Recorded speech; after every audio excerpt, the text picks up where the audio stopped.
Les forces armées congolaises et les rebelles du M23, soutenus par le Rwanda, auraient commis des crimes, notamment des viols collectifs, de l'esclavage sexuel, de la torture, des meurtres de civils et d'autres atrocités horribles dans l'est du Congo au cours de l'année dernière, a déclaré vendredi le Bureau des droits de l'homme de l'ONU. Dans un rapport rendu public, le document relève que les gouvernements des deux pays, c'est-à-dire la République démocratique du Congo et le Rwanda, était responsable. Mamadou Diouf, bonsoir et bienvenue. Merci. Bonsoir Charlotte. Que dit exactement ce rapport de l'ONU? En fait, c'est des rapports, j'allais dire, traditionnels, annuels, puisque les gens l'oublient. Les Nations Unies font régulièrement des rapports sur les questions des droits de l'homme de façon générale, mais il y a ces rapports dont on parle le plus qui se font dans les zones où il y a des conflits. Ben, ça fait que régulièrement, vous avez des pays qui les dénoncent, alors que ces rapports, il y a une méthode de travail qui est utilisée pour le faire. Et vous allez voir, quand le rapport sort, les éléments qui sont dans le rapport sont des éléments documentés. D'ailleurs, c'est des experts que les Nations Unies prennent pour aller, tant que c'est possible, dans la zone elle-même, pour que ça ne soit pas un rapport de on a entendu seulement, pour qu'on puisse venir sur le terrain, interviewer ceux qui sont les victimes.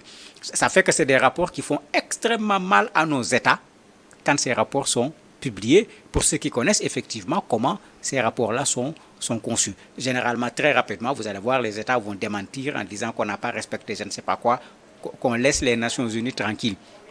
C'est vrai qu'il y a des problèmes dans les Nations Unies, mais c'est vrai qu'il y a des structures des Nations Unies qui savent faire leur travail, même si malheureusement, après un tel rapport, il n'y aura presque pas de sanctions pour ceux qui sont responsables. En particulier, l'État de la République démocratique du Congo et le Rwanda, parce que le rapport les cite nommément.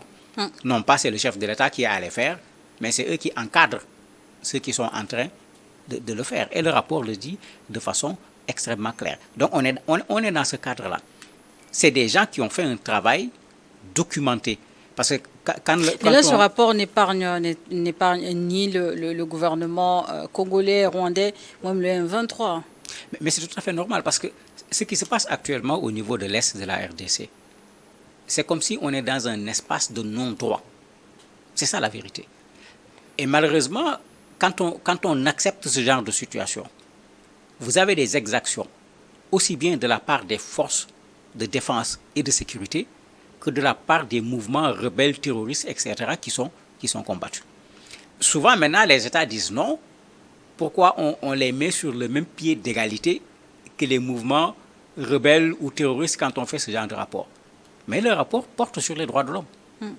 Et quand ça porte sur les droits de l'homme, pour moi, quand ce sont les forces de défense et de sécurité qui violent ces droits de l'homme, c'est beaucoup plus grave que quand c'est un terroriste ou un rebelle qui le fait. Parce que celui-là, on l'appelle terroriste.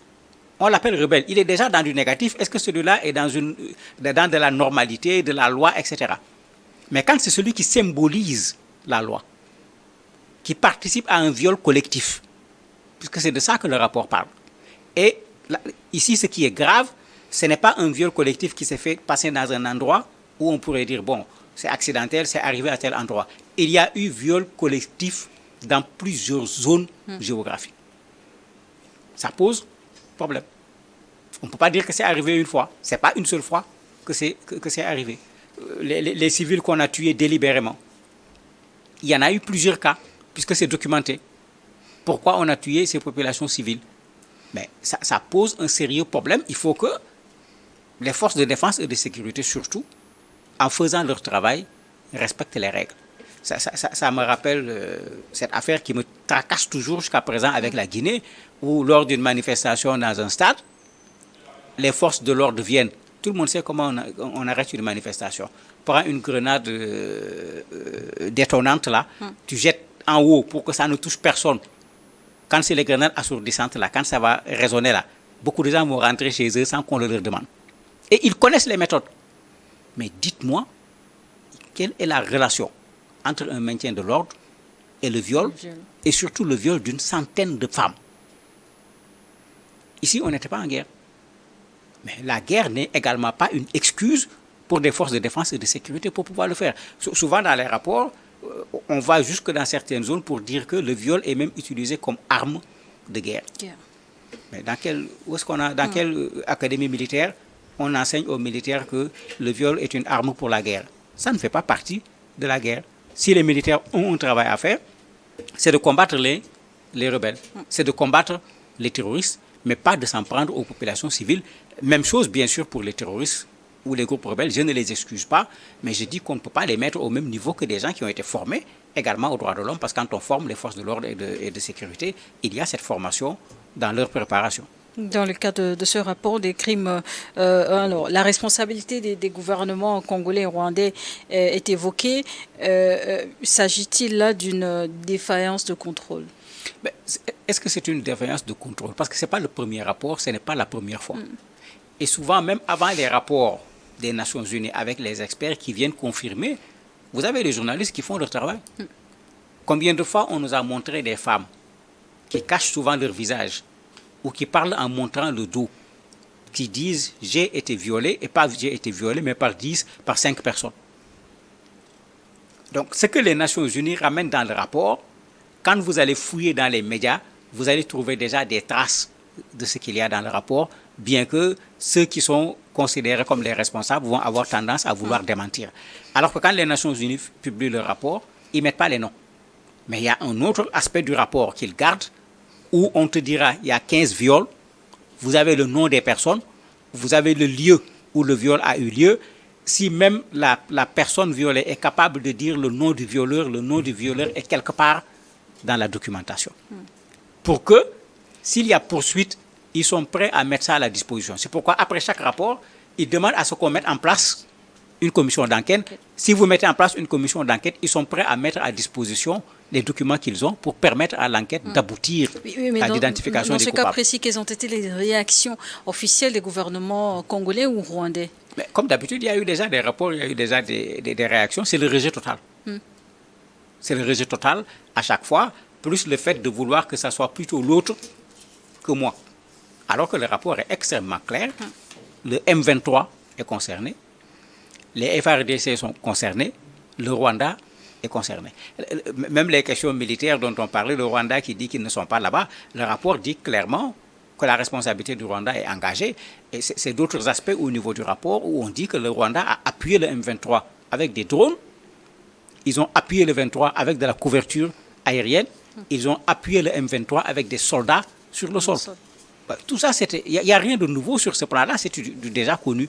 La seule différence ici, c'est que avec les derniers développements au niveau de cette zone, la prise de Goma et autres là, les déplacements des populations, mais les gens en ont encore abusé plus que ce qu'on faisait d'habitude. C'est pourquoi le rapport est criard, et vous avez entendu la réaction du représentant des Nations Unies, mais il utilise des mots qui pèsent extrêmement lourd à cause de la gravité des faits.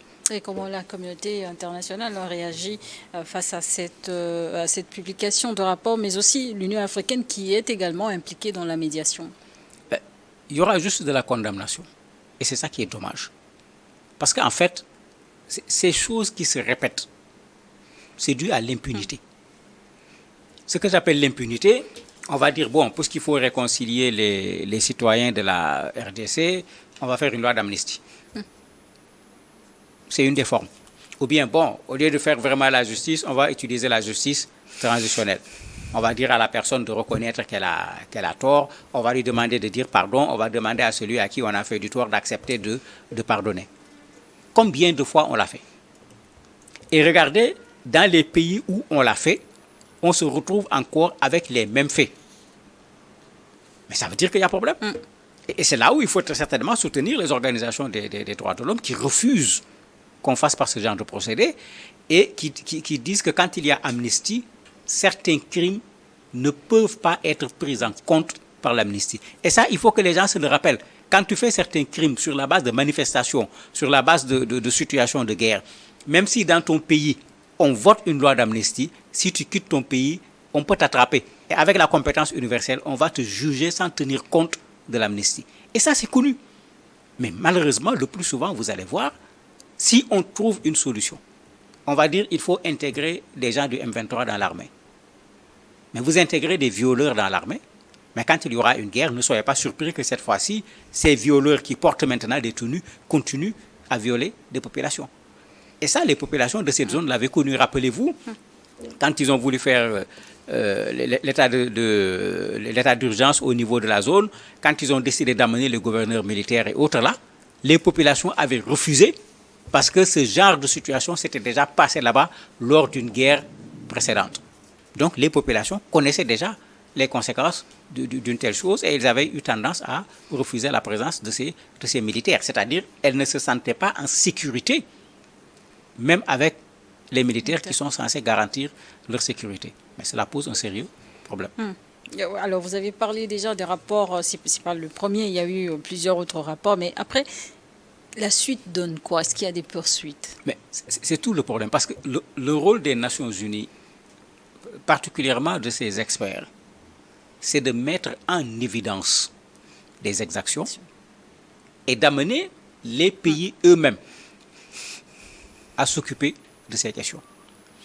Vous avez parfois des pays qui sont consentants, qui reconnaissent qu'il y a des exactions, bon, souvent qui diminuent la dose du rapport, qui promettent de mettre en place une commission d'enquête, mais vous ne verrez ni, voilà là où se trouve la commission d'enquête, encore moins les résultats de la commission d'enquête. Ne parlons pas de sanctions quand on attrape des coupables, parce que pour avoir des coupables, il faut déjà produire un résultat. Et c'est ce qui s'est passé dans beaucoup de pays aujourd'hui où il y a la guerre. De sorte que dans tous ces pays, parfois, on finit même par ne pas vouloir de ces représentants des Nations Unies parce qu'on sait qu'ils sont là en train de faire de la collecte également de cette information sur les droits de l'homme. Et c'est leur rôle. Même quand les missions des Nations Unies viennent dans les pays, les Nations Unies inscrivent clairement dans la feuille de route cette question des droits de l'homme. Et quand ils publient, vous voyez le pays qui se plaint alors que vous avez signé. Et dans la signature, il était prévu que chaque année, qu'ils fassent le point sur le respect des droits de l'homme dans les zones de conflit. Ce qui devrait suivre normalement, c'est ces pays qui prennent leurs responsabilités pour qu'avec leur juridiction nationale, qu'on puisse juger ceux qui sont des coupables. Quand ces pays ne le font pas, l'organisation de l'Union africaine aurait pu faire quelque chose si on veut que ces viols cessent sur le sol de l'Afrique. Mais on ne les a jamais vus faire de sanctions. Au mieux, c'est un communiqué, et un communiqué souvent même édulcoré quand il s'agit du pouvoir. Il aurait été plus rude s'il s'agit des groupes rebelles ou bien des groupes terroristes. Mais quand il s'agit du pouvoir, vous allez avoir un communiqué qui est plutôt édulcoré. Et ce qui est curieux, c'est qu'après, c'est souvent des organisations de la société civile, c'est des organisations de droits de l'homme qui se mettent à pister ces personnes en leur disant « Nous vous connaissons, si vous quittez votre territoire, on va vous attraper ». Mais ça ne suffit pas. S'ils ont des avoirs à l'extérieur, ces avoirs vont être gelés. Pour moi, ça ne suffit pas. Ces personnes doivent être jugées en bonne et due forme. S'il se révèle qu'elles sont coupables, elles doivent être condamnées. Tant qu'on ne le fera pas, on continuera à voir ces viols en série dans les zones de conflit. Et dans ce cas de figure, mais quelles sont les conséquences concrètes pour les populations civiles, mais surtout celles dans des zones concernées? Mais les conséquences sont terribles pour les populations en zone de conflit. Imaginez des populations qui ne sont pas concernées par le conflit, mais qui se trouvent sur le théâtre des opérations de ce conflit. Vous allez avoir peur des rebelles ou des terroristes, et il faut encore avoir peur des forces de défense et de sécurité. Imaginez dans quelle situation ces populations vivent. Si les terroristes ou les rebelles viennent, vous êtes inquiets parce qu'ils peuvent piller, parce qu'il y a eu des images de pillage de forces de défense et de sécurité avec leur tenue. Personne ne nous dise que ça n'existe pas. Les images sont là. La même chose existe avec les rebelles. Mais ces populations vont faire comment? Ou bien comme on dit, à quel sein ces populations vont se vouer? Finalement, c'est ça qui amène des déplacements de population. Elles ne se sentent pas en sécurité, ni avec les groupes rebelles, ni avec les forces de défense et de sécurité. Le pire, chacune de ces parties considère que les populations sont proches de l'autre groupe. Et après, on veut les sanctionner en considérant que non, les populations collaborent avec les groupes rebelles, non, les populations collaborent avec les forces de défense et de sécurité. Et le camp opposé a toujours tendance à vouloir sanctionner ces populations. Et souvent, c'est là où on voit des exactions où ce n'est plus quelques individus, on vient s'en prendre à tout un village en considérant qu'ils ont vu les terroristes passer, ils n'ont pas donné l'information, ou bien les terroristes leur disent que les militaires sont venus chez vous, vous les avez laissés. Mais qu'est-ce que ces populations peuvent faire? Elles ne sont pas armées. Ce n'est pas leur rôle de prendre des armes. Mais c'est pourquoi il y a ce qu'on appelle le droit international humanitaire. La guerre, c'est entre ceux qui portent les armes. Ceux qui ne portent pas les armes ne font pas partie de la guerre. Et il faut, à défaut d'empêcher la guerre, mais le minimum, c'est qu'on respecte cette règle pour que les populations civiles ne soient pas les victimes, comme on le voit à chaque fois dans les situations de conflit. Face à ces atrocités répétées, mais quelles solutions concrètes peuvent être envisagées pour protéger les civils et sortir surtout de ce cycle de violence dans l'Est du Congo? Généralement, la meilleure solution, c'est l'acceptation de l'intervention des organismes humanitaires. Parce que quand les organismes interviennent, ce n'est pas seulement pour donner à manger aux populations, ce n'est pas seulement pour soigner les populations, mais c'est pour créer un espace dans lequel ces populations vont pouvoir avoir de la sécurité. Mais ces organismes rencontrent d'énormes problèmes parce que, en fonction de la situation et du rapport de force sur le terrain, on a tendance pas seulement à les empêcher de s'occuper des populations, mais parfois les militaires, tout comme les rebelles ou les terroristes, veulent même se ravitailler sur la base des nourritures qu'on apporte pour les populations. Et vous les entendez tout le temps prendre la parole, se plaindre. On vous dit pour passer, il faut que nous on prenne de l'huile, de la farine, etc. Si vous ne le faites pas, on ne vous laisse pas passer, ce qui est un crime, qui est anormal. Quand ce n'est pas cela, quand les populations sont regroupées quelque part, vous avez les gens qui vont essayer d'infiltrer des zones qui devraient être des zones où il n'y a que des populations civiles. Ils vont essayer d'infiltrer ces zones. Et c'est ce qui fait que parfois, vous allez voir, quand on ne respecte rien du tout, vous avez soit les rebelles ou les terroristes qui viennent attaquer des camps des Nations Unies où il y a des réfugiés, ou bien le pouvoir dit que non, dans le camp, il y a des rebelles qui se sont cachés parmi les populations et ils viennent attaquer. En fait, c'est ce que l'on voit aujourd'hui dans ce monde où on parle tout le temps de droit, mais sur le terrain, ce que l'on fait n'a absolument rien à voir avec le droit. Et comme je l'ai dit, tant qu'on va laisser faire, ça ne va pas reculer. Ça va continuer.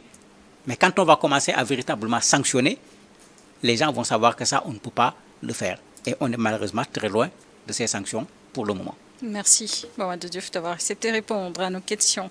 Merci à vous également de nous avoir suivis dans Décryptage de jour.